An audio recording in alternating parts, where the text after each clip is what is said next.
इसमें ही जीवन का हर रंग, हर भाव जन्म लेता है। प्रकृति ही अनेक रूपों में विभिन्न तत्वों के द्वारा जीवन को स्वतः प्रकट कर इस सृष्टि का सृजन करती है। भारतीय परंपरा में अनन्य संत, विद्वान और विचारकों ने प्रकृति के इसी रूप को श्वास की गति और जीवन के अर्थ को समझने का प्रयास किया है। इस पंक्ति में कबीर एक विशेष स्थान रखते हैं, जिन्होंने प्रकृति को समझने हेतु बाहर नहीं भीतर जाने की राह दिखाई। यह कथा कबीर के ऐसे ही अलौकिक विचारों से प्रेरित है, जो प्रकृति के नियमों, संसार की नियति और भावनाओं के जंजाल से परे मनुष्य को अपने सीमित स्वभाव से उबारकर सत्य की ओर ले जाती है।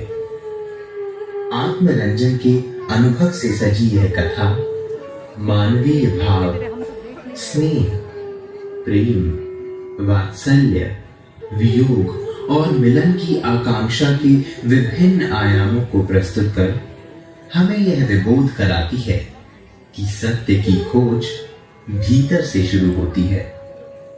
जागृति के इसी क्षण में हम स्वयं में कबीर को देख पाते हैं।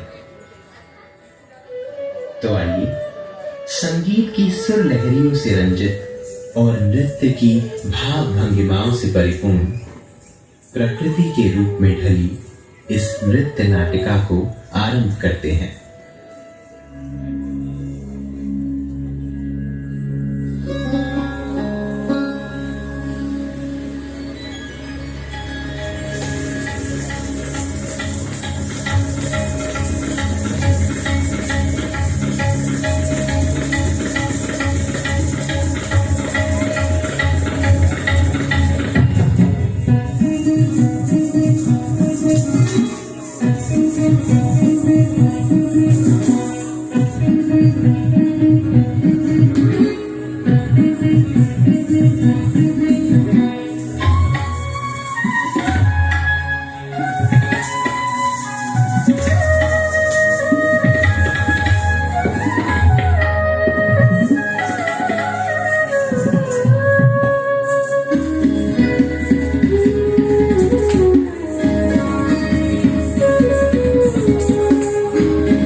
सब फिरत दार भवरा सब पुकार रही मन बड़ी कोयलिया पुकार रही मन बड़ी कोयलिया खिल रहे परन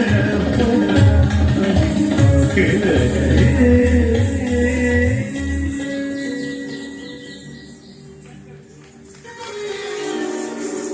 प्रकृति के रूप भी अद्भुत हैं जो समय के साथ परिवर्तित होते हैं।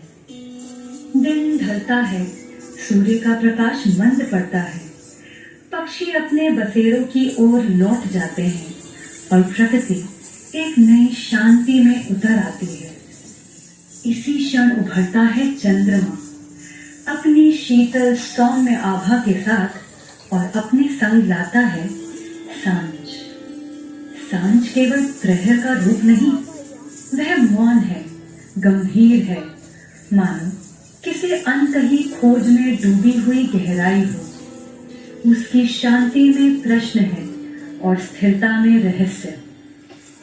सूर्य और चंद्रमा के समीप ही सांझ एक नीरव एकांत की अनुभूति है।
एक नई सुबह को जन्म देती है।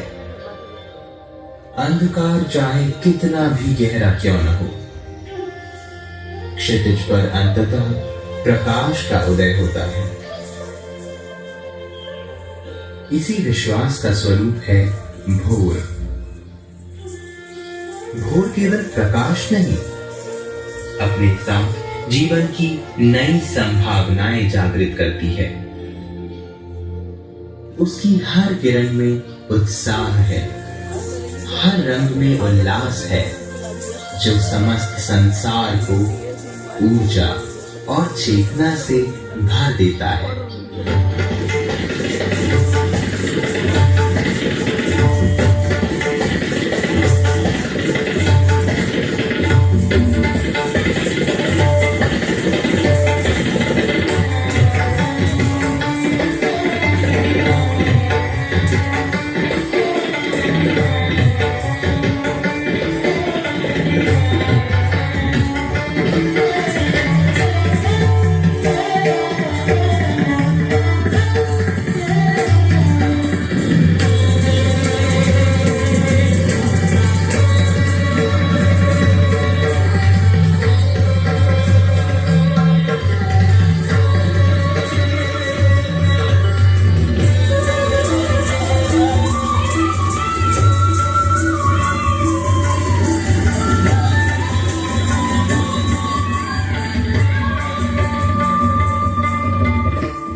सूर्य और चंद्रमा दिन और रात के द्योतक हैं, जो भोर और सांझ की वेला में एक साथ प्रकट होते हैं।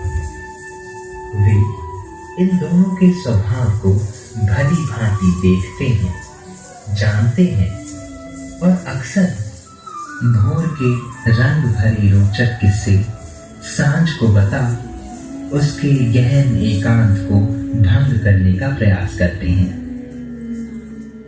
सूर्य और चंद्रमा के मुख से सुनी भोर की बातें सांझ को अत्यंत प्रभावित करती हैं। भोर की ऊर्जा, हर्ष और चपलता सांझ के ठहरे मन में स्नेह की तरंगे जगा देती हैं और उसी क्षण सांझ के भीतर जन्म लेती है एक नई अनुभूति। अनकहे आकर्षण से उपजा मौन और गहन प्रेम। भावना की लहरों पर सवार सांझ प्रकृति के नियमों के परे मन ही मन भोर से प्रेम कर बैठता है। निश्चल अनजान अपने ही विचारों में लीन भोर को याद करता है। तुम सान लागे रे, तुम सान लागे रे,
डूबते ही सांझ फिर अकेला रह जाता है।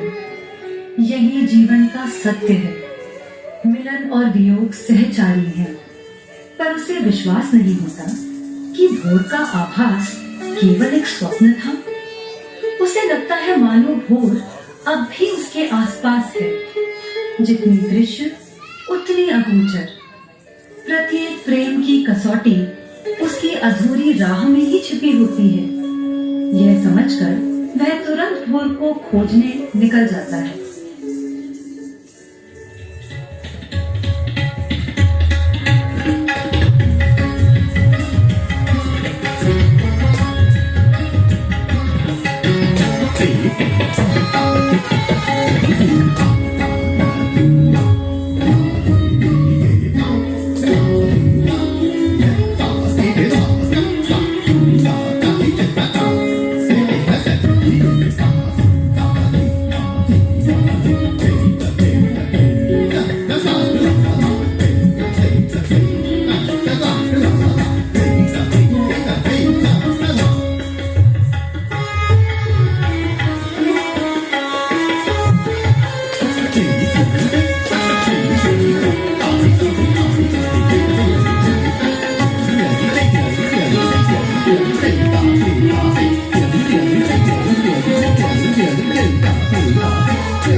किंतु भोर नहीं मिली। हर बार एक दूसरे की आहट महसूस हुई, पर समय की सीमा ने उन्हें साथ न आने दिया। यह कैसी विडंबना है। प्रकृति का कैसा नियम है जहाँ सांझ और भोर एक दूसरे से प्रेम तो कर सकते हैं पर कभी मिल नहीं सकते। भाव विभोर सांझ निराश होकर चंद्रमा से कहता है, ऐसी रोशनी, ऐसी चांदनी का क्या लाभ जो भोर को ना खोज सके।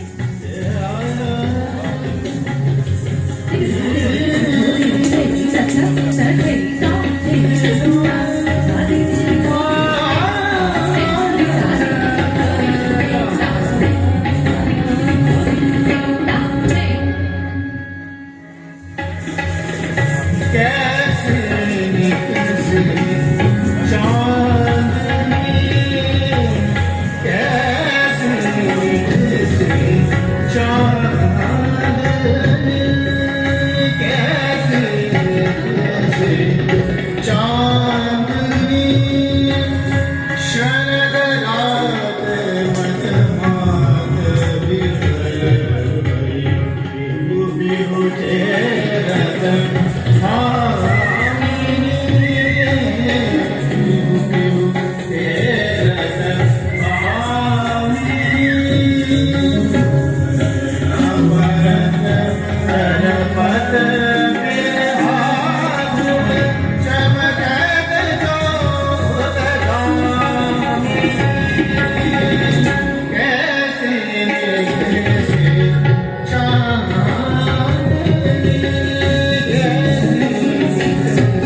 भोर के प्रति सांझ का वियोग चंद्रमा को अत्यंत व्याकुल करता है।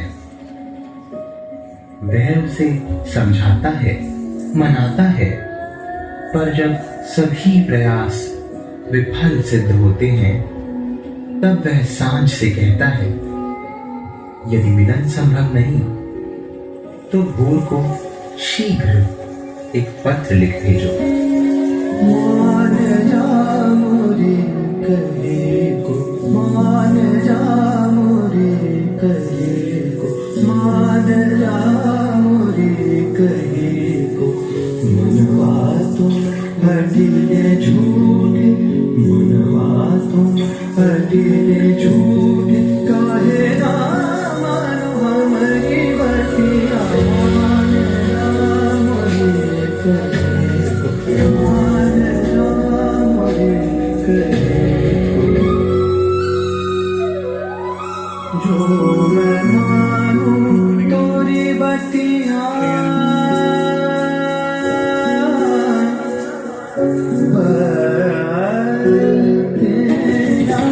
जो मैं मानूं तोरी बतिया, भूल जा कहीं पूरा संदेशा, भूल जा कहीं पूरा संदेशा, पूरा वीर मोहे कलना पर कहीं रैन मान जा मोरे कहे को, मान जा मोरे कहे को, मान जा मोरे कहे को।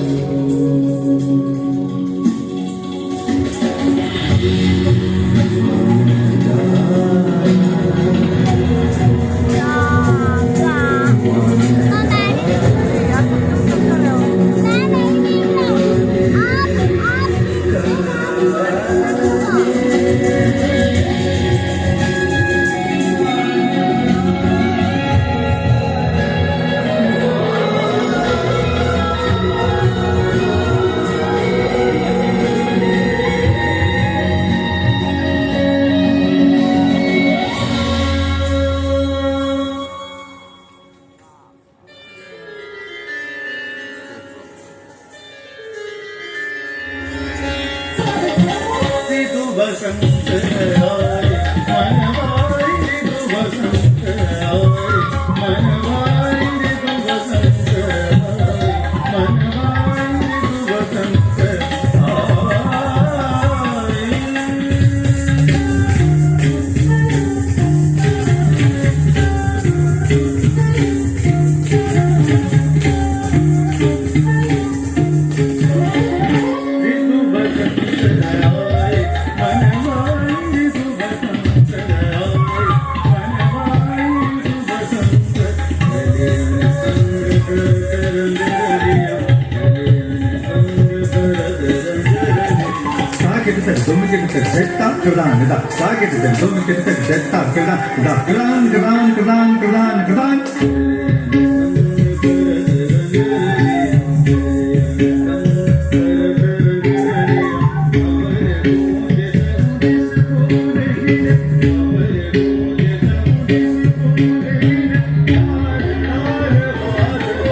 अपने कोमल पंख लहरा आकाश में एक लंबी उड़ान भरकर चिड़िया अंततः सांझ का संदेश भोर तक पहुंचाती है।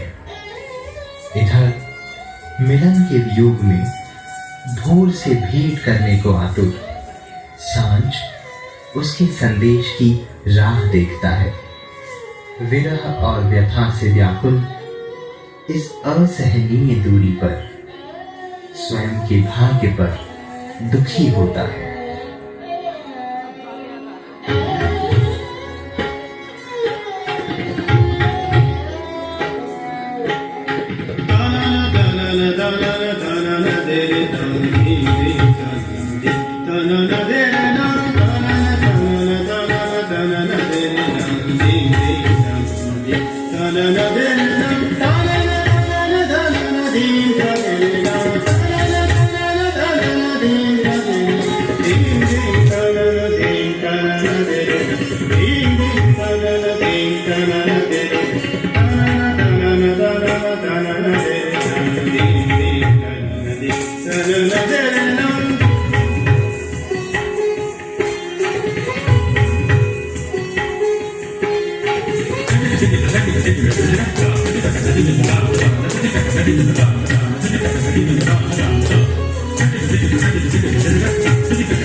प्रेम गली अति साकरी तामे दो न समाई, जब मैं था तब हरि नहीं, अब हरि है मैं नाही।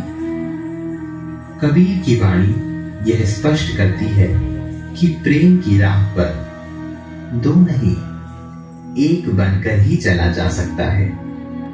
अबार प्रतीक्षा के बाद भोर का संदेश लेकर चिड़िया लौटी।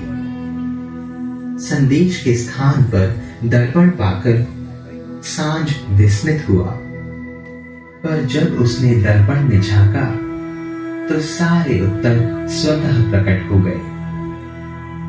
अपने निश्चल प्रेम के कारण सांझ ने अपनी ही छवि में भोर को देखा, मानो भोर सदैव से उसी में समाई रही हो।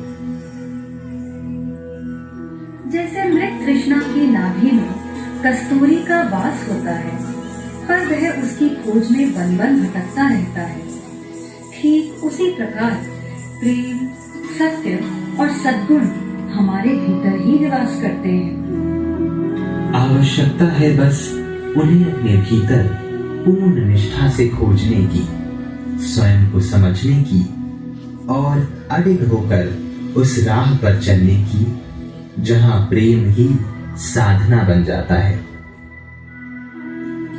कबीर की दृष्टि में सांझ और भोर का यह मिलन ही विबोध है। विबोध जो पुनः यह सिद्ध करता है कि अंधकार में ही प्रकाश छिपा है, वियोग में ही मिलन है और प्रेम के दर्पण में ही आत्मा की जागृति।